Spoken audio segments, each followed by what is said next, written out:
नमस्ते दोस्तों, स्वागत है आपका हमारे channel BA study point with Rita में। आज हम बीए सेमेस्टर 1 के हिस्ट्री सिलेक्टेड क्वेश्चन पढ़ने वाले हैं जो आपके एग्ज़ाम के लिए बहुत ही ज़रूरी है। इस क्वेश्चन को हम आसान भाषा में समझेंगे ताकि आप एग्ज़ाम में अच्छे नंबर ला सकें। तो चलिए शुरू करते हैं। Major history selected question. First question, Harappa सभ्यता के उत्पत्ति, विस्तार, विशेषता एवं पतन। भूमिका। हड़प्पा की सभ्यता, जिसे सिंधु घाटी की सभ्यता भी कहते हैं, हड़प्पा की सभ्यता की खोज 1921 में दयाराम साहनी द्वारा की गई थी। हड़प्पा जो एक शहर था, उसका खोज दयाराम साहनी ने किया था, जो कि सिंधु नदी के किनारे स्थित था। 1921 ईस्वी में किए थे। इसलिए हड़प्पा सभ्यता को सिंधु घाटी सभ्यता के नाम से भी जाना जाता है। हड़प्पा सभ्यता की उत्पत्ति। क्रमिक विकास। फर्स्ट पॉइंट, अधिकांश पुरातात्विक साक्ष्य जैसे मेहरगढ़ से पता चलता है कि यह ग्रामीण संस्कृतियों प्राकु हड़प्पा के क्रमिक विकास का परिणाम थी। दूसरा पॉइंट, विदेशी प्रभाव का मत। विलियर जैसे पुरातात्विक का मानना था कि यह मेसोपोटामिया की सभ्यता से प्रभावित हुई थी, लेकिन अब इससे कम मान्यता प्राप्त है। इस सभ्यता को अब कम मान्यता प्राप्त है। सर्वदेशीय उत्पत्ति। वर्तमान में यह माना जाता है कि यह भारतीय उपमहाद्वीप के स्थानीय ग्रामीण समुदायों द्वारा विकसित की गई थी। हड़प्पा सभ्यता का विस्तार। कहाँ से कहाँ तक फैला हुआ है इसका भौगोलिक विस्तार। यह उत्तर में कश्मीर जो है उसके मांडा में है, और दक्षिण महाराष्ट्र है, उसके दयामाबाद में है, और पश्चिम पाकिस्तान के सुतकांगोडोर में स्थित है। पूर्व में यूपी है, उसके आलमगीरपुर तक फैली हुई है। इसका मुख्य केंद्र पाकिस्तान का सिंध और पंजाब के क्षेत्र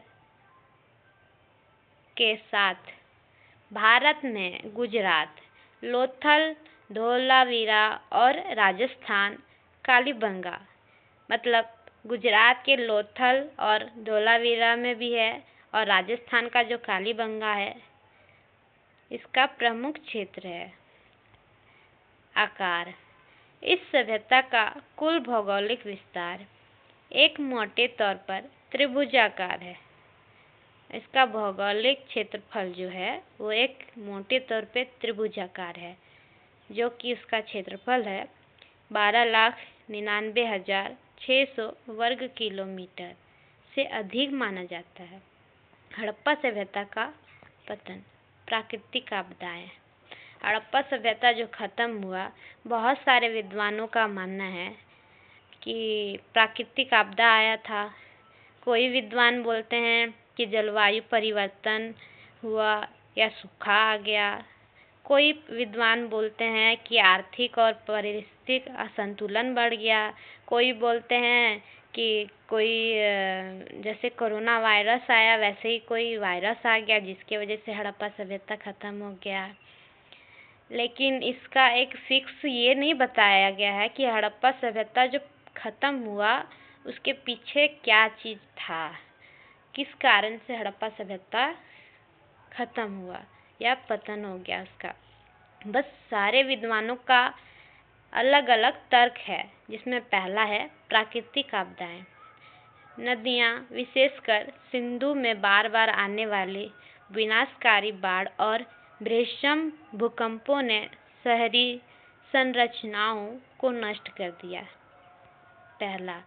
दूसरा पॉइंट, जलवायु परिवर्तन और सूखा। जलवायु परिवर्तन और सूखा। मानसून का कमज़ोर होना, सूख की स्थिति और गगर हकड़ा जैसी नदियों का सूख जाना कृषि आधारित अर्थव्यवस्था के पतन का कारण बना।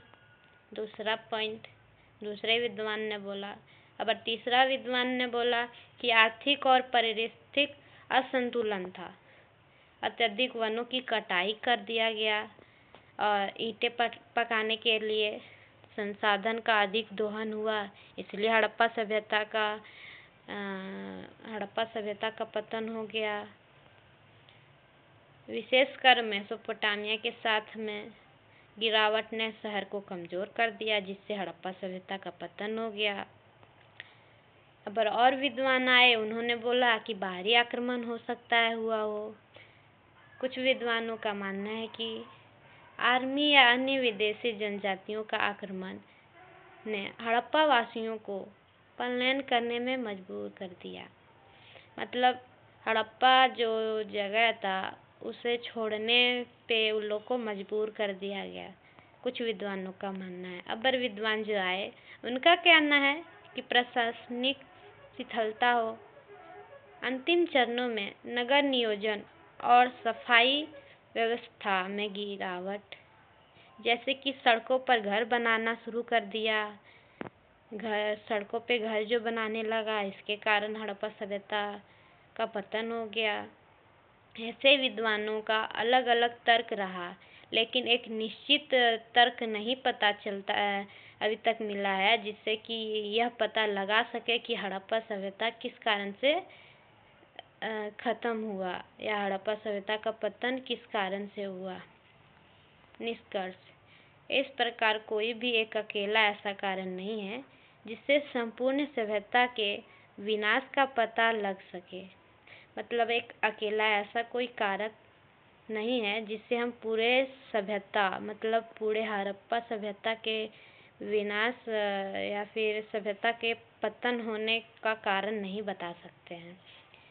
इसमें यही है कि ज़्यादा से ज़्यादा कुछ स्थानों या क्षेत्रों के नष्ट होने के संबंध में ही पता चल सकता है, इससे ज़्यादा और नहीं हो सकता है। प्रत्येक सिद्धांत की आलोचना हुई, फिर भी पुरातात्विक साक्ष्य से संकेत मिलता है कि हड़प्पा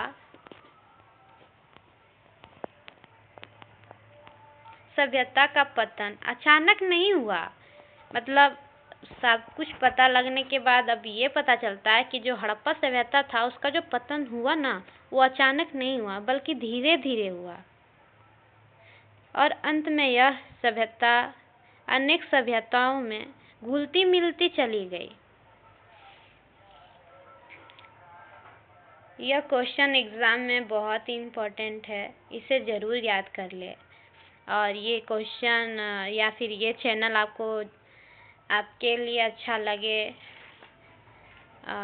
आपके यूजफुल हो एग्ज़ाम के लिए, आपके एग्ज़ाम में आप एग्ज़ाम दे के आए और क्वेश्चन हमारे यूट्यूब चैनल के द्वारा जो बताया गया है उससे अगर क्वेश्चन आ जाए तो प्लीज़ एग्ज़ाम देने के बाद इस चैनल पे आके कमेंट ज़रूर करें, जिससे हम और भी वीडियो बनाएं।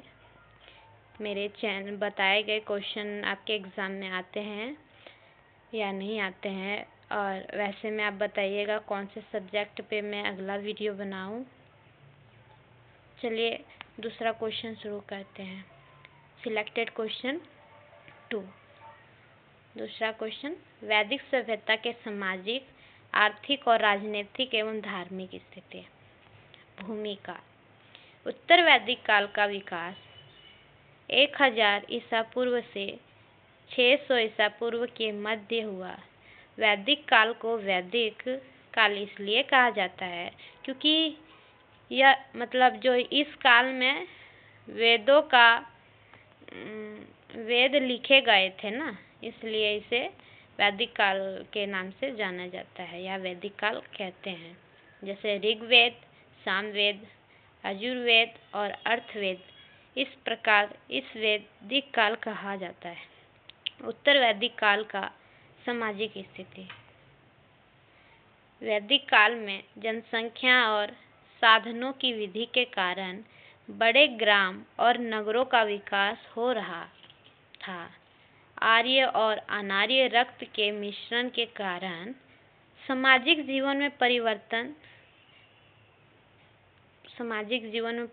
हो रहा था। स्वाभाविक था कि परिवर्तन होगा ही, लेकिन अभी भी अधिकांश आर्य गांव में ही निवास करते हैं।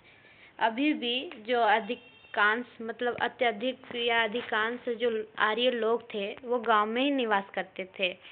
वो कच्चे और पक्की ईंटों के मकान बनाते थे, बांस इत्यादि से दे के, और छत जो उसका होता था उस घास फूस से बनाते थे, और भूमि पर व्यक्तिगत स्वामित्व का प्रचलन था इस काल में, उत्तर वैदिक काल में। फर्स्ट पॉइंट, उत्तर वैदिक काल में कौटुंबिक जीवन में कोई परिवर्तन नहीं हुआ। संयुक्त परिवार की प्रथा चलती थी।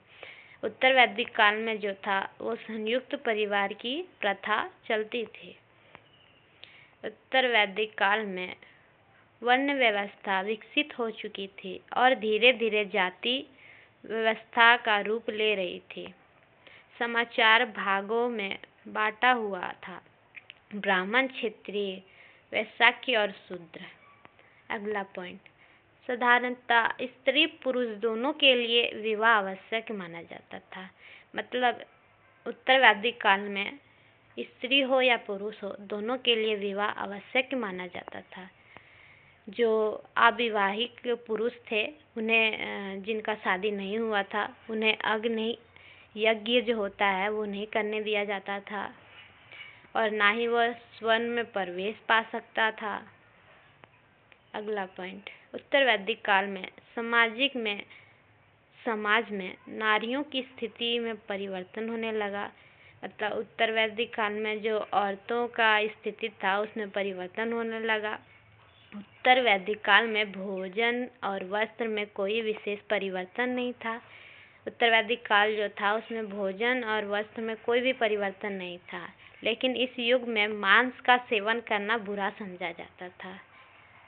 उत्तर वैदिक काल में मांस का सेवन करना बुरा समझा जाता था, मांस का सेवन नहीं करने के लिए बोला जाता था। उत्तर वैदिक काल का आर्थिक स्थिति, उत्तर वैदिक काल में आर्थिक जीवन में बहुत अधिक प्रगति हुई।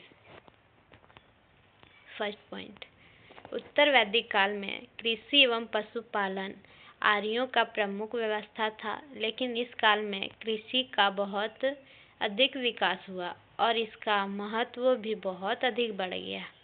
कृषि और पशुपालन जो था वो आर्यों का प्रमुख व्यवसाय था। वो लोग का जैसे बोलता है ना कि नौकरी पैसे ही सब चीज़ होता है। अभी आप अगर नहीं कमाओगे तो फिर पढ़ोगे कैसे, क्या करोगे, फैमिली कैसे चलाओगे।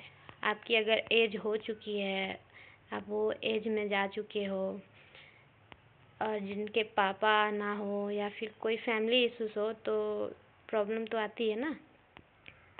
चलिए आगे बढ़ते हैं। अगला पॉइंट, कृषि के साथ साथ उत्तर वैदिक काल में उद्योग धंधों और व्यवसाय में भी काफ़ी प्रगति हुआ। यहाँ अनेक नवीन्य व्यवसाय का उल्लेख मिलता है। बहुत सारे जो व्यवसाय करते थे उसका उल्लेख मिला है। इस काल में वस्त्र उद्योग और धातु प्रयोग का तेजी से विकास हुआ, जैसे सोना का, चांदी, लोहा और टीन आदि का प्रयोग होता था। उत्तर वैदिक काल में वाणिज्य और व्यापार में पर्याप्त व्यक्ति हुए। व्यापारियों का एक प्रथम वर्ग था जिसे वाणिज्य कहते हैं। उत्तर वैदिक काल का राजनीतिक स्थिति, उत्तर वैदिक काल में आर्यों के राजनीतिक संगठन में क्रांतिकारी परिवर्तन हुए जो इस प्रकार हैं। फर्स्ट पॉइंट, उत्तर वैदिक काल में राज्य के स्थान पर प्रादेशिक राज्यों की स्थापना हुई। राज्य का आधार प्रादेशिक हो गया था। राजा न केवल जन का प्रमुख था, मतलब जो राजा था वो बस लोगों का ही प्रमुख नहीं था, वरन वह एक निश्चित प्रदेश का स्वामी भी था। अगला पॉइंट, राजा या सम्राट पर वंशानुगत होता था। मतलब राजा का बेटा ही राजा बनेगा, ऐसा था। दूसरा नहीं बन सकता है, राजा का बेटा ही राजा बनेगा, उसी को वंशानुगत बोलते हैं। लेकिन इसके लिए प्रजा की स्वीकृति आवश्यक थी। अर्थवेद में राजा के निर्वचन का उल्लेख मिलता है। राज्य काल में राजा को सहायता प्रदान करने के लिए अनेक पदाधिकारी होते थे, जैसे रोहित राजगुरु, माहिपी राजा की पटरानी, सेनानी सेना का प्रधान, क्षेत्रीय राजा राज्य प्रासाद का रक्षक इत्यादि। धार्मिक स्थिति। उत्तर वैदिक का धार्मिक स्थिति। उत्तर वैदिक काल में देवी देवताओं की आराधना और उपासना होती थी। उत्तर वैदिक काल में जो देवी देवता थे उनकी आराधना और उपासना होती थी।